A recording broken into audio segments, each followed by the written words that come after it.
Très souvent, on me demande qu'est-ce qu'il faut pour faire un bon vendeur? Quels sont les talents, les postures, les attitudes ou le savoir-être qui va distinguer un futur bon vendeur? Et après 20 ans d'accompagnement des meilleurs commerciaux sur la route, je peux vous répondre très simplement à la question. Il y a deux postures essentielles que je recherche chez un bon sales et on va les évoquer tous les deux. D'abord, la première posture, c'est celle du psy.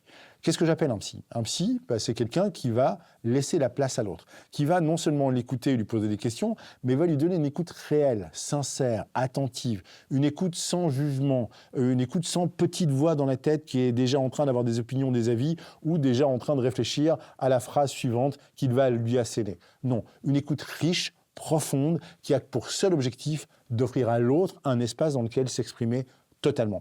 Et c'est très important, parce que c'est grâce à ça qu'un commercial va réussir à faire émerger les besoins et pas simplement la demande, qui va réussir à connecter le client à ce qu'il souhaite profondément en lui-même.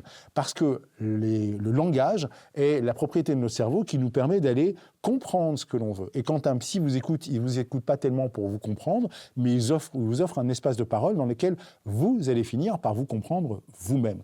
J'ai besoin de cette capacité d'écoute riche, sincère, de pages blanches et de reformulation à deux moments très précis de la vente.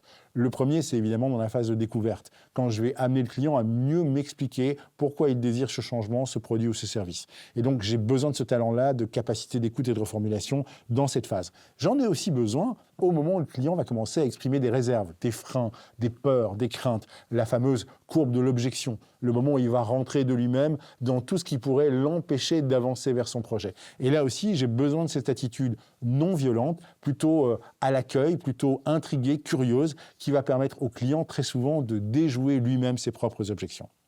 Le deuxième talent dont j'ai besoin pour un excellent commercial, c'est le talent de coach. Un coach n'est pas un psy. Un coach, c'est quelqu'un qui va certes vous écouter, vous comprendre, mais surtout qui va vous faire bouger, vous faire agir. C'est la personne à laquelle on sous-traite un peu notre motivation et notre capacité du passage à l'acte. Un bon vendeur, c'est un bon coach. C'est quelqu'un qui ne vous laisse pas tomber. C'est quelqu'un qui sera présent à tous les moments de votre processus de transformation, comme un coach est présent à tous vos entraînements et vous aide à franchir des caps, à franchir des pas. Parce que oui, acheter quelque chose de significatif, c'est s'engager dans un changement qui fait peur, c'est s'engager dans un moment où on peut avoir des freins, des résistances, des craintes. Et là, le coach, il vous tient littéralement la main, il vous ne laisse pas tomber. Il vous dit, on va le faire, tu vas réussir et tu vas réussir à atteindre ton objectif et je ne te lâcherai pas tant que ce ne sera pas le cas.